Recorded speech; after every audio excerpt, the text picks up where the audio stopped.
And speaking of Mookie, in terms of having a signature moment in the sport, I don't think anybody could define a signature moment more than our next guest. Mookie Wilson joins us on Hot Stove. Mookie, good morning. Good morning, guys. Thanks for having me this morning. Hey, we understand that as you were watching that, as we were getting ready for this conversation, there was a big smile on your face. You've probably seen it a million times. I guess it never gets old, huh? It never gets old, man. And even though you know what's going to happen, you still get a little chills. That's weird. I can't explain it, but it's an amazing moment. And like I say, it's a defining moment, for me, mostly because it's in the World Series. That's what we all play for. Howard, that's what we play for, one opportunity to play the World Series. No doubt. Now, Mookie, I want to ask you, just leading up to that at bat, as a switch hitter, a lot of times they want to flip you over to the other side late in the game. Yeah. Were you thinking that you might end up having to go up there right-handed, or did you know you were going to be facing a righty in that scenario? Well, I really didn't think about that.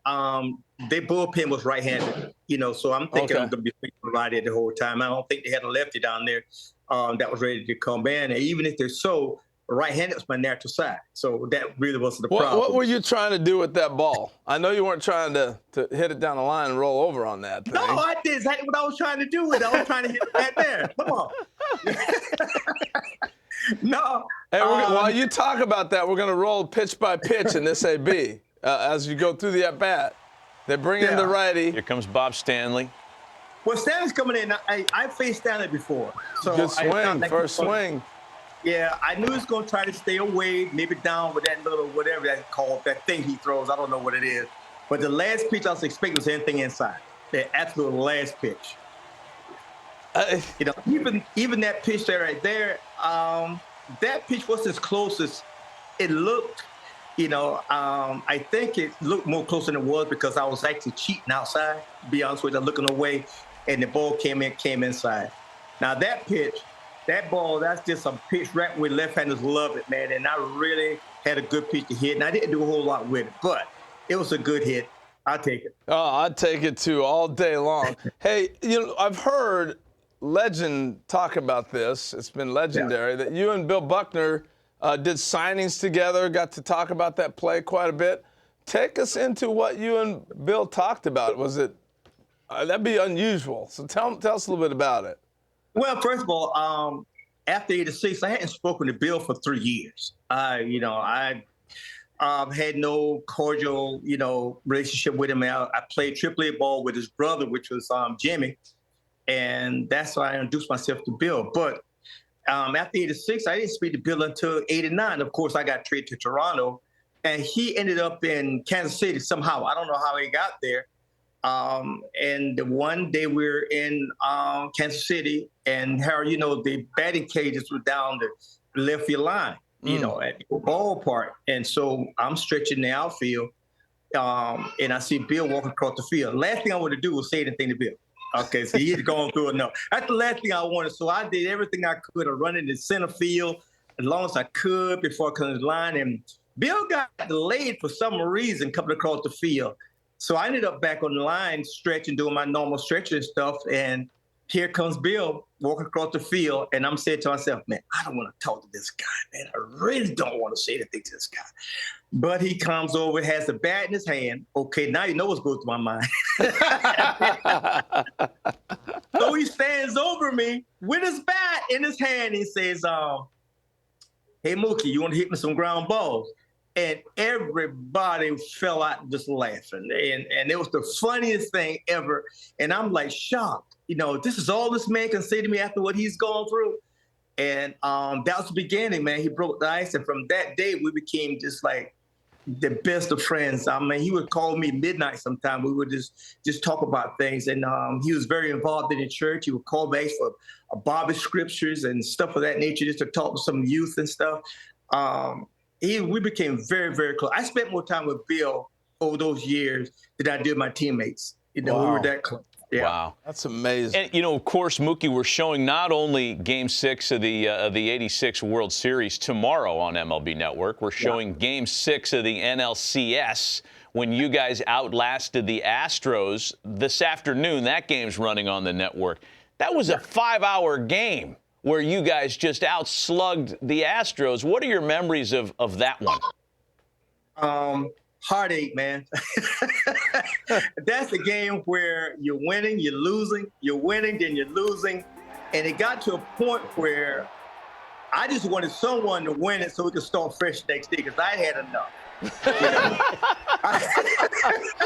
I had enough, man. It was hard, man. I mean, my chest was literally aching from the anticipation that we might lose, and well, you know what? The game was already way past my bedtime, and it was just a tough game. When we finally won it, it was like a relief, and we had beaten the team that had given us so much trouble. And I knew that team was going to give us trouble, but not that hard. That was just unbelievable. Mookie had 8 plate appearances in that game. Incredible. I mean, it was just a marathon. My goodness. Wow. So I want to ask you this, because those Mets teams you played with, Mookie, were so known for enjoying life on and off the field. We'll put it that way.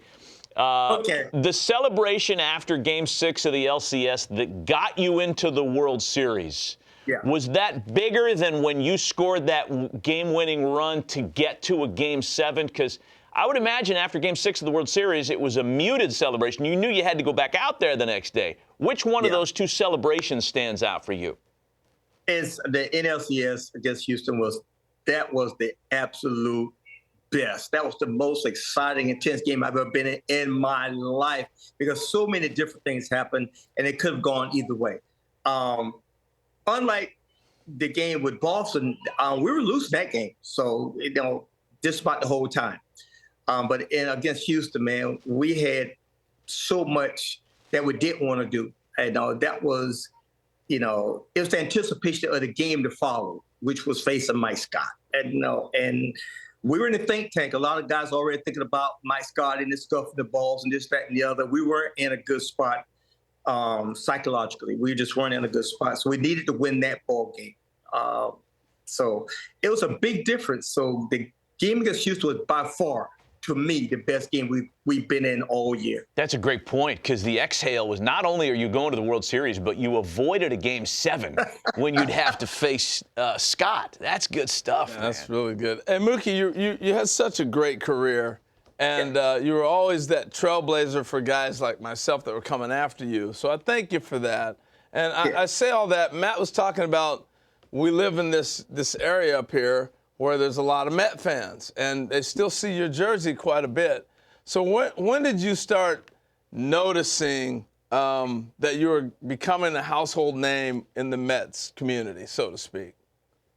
I think it was probably my second year in New York. Because before that, I'm from South Carolina. New York was kind of foreign to me, and I didn't really understand the culture. But once I got it understood how people treat baseball, and not just baseball, athletes in general, that was shocking. But just walking the streets and people coming up to me, beating me in my chest. No, literally beating me in my chest. My wife and I were walking down Flushing, Main Street in Flushing one morning, and it was after the night game. And I'm walking down the street of Flushing. We're going to get some furniture or something. I forget what we're going shopping for. That's the only reason it doesn't matter. But and I'm walking. This little old lady walks up straight in front of me. So I'm trying to sidestep her, get to the side, and she walks in front of me and she starts beating me in my chest. You the guy. You the guy. And I said myself, I didn't steal anything, so I know I'm not the guy, whatever that was. And she said, I was the guy from last night in the game. And from that moment, I'm saying, wow, man, this is unreal. It's shocking at first. And Harold, you can understand when somebody's telling you the guy, the first thing you want to know is you stole something. Man, avoid those little old ladies in Flushing. I guess that's the moral of the story. You are the guy, Mookie, man. Mookie, Thank you. We appreciate you, man. Thank you for coming on, sharing some memories of those classic games that are on MLB Network all week. And it's really been great having you on the show. Thanks again. Guys, thank you a lot, man. Keep doing a good job, and I'm looking forward to this year. What gonna be a great year, man. Can't wait. Great Mookie Wilson it's nice to be joining us a on Met, the isn't stove. it? Good stuff, man. Yeah.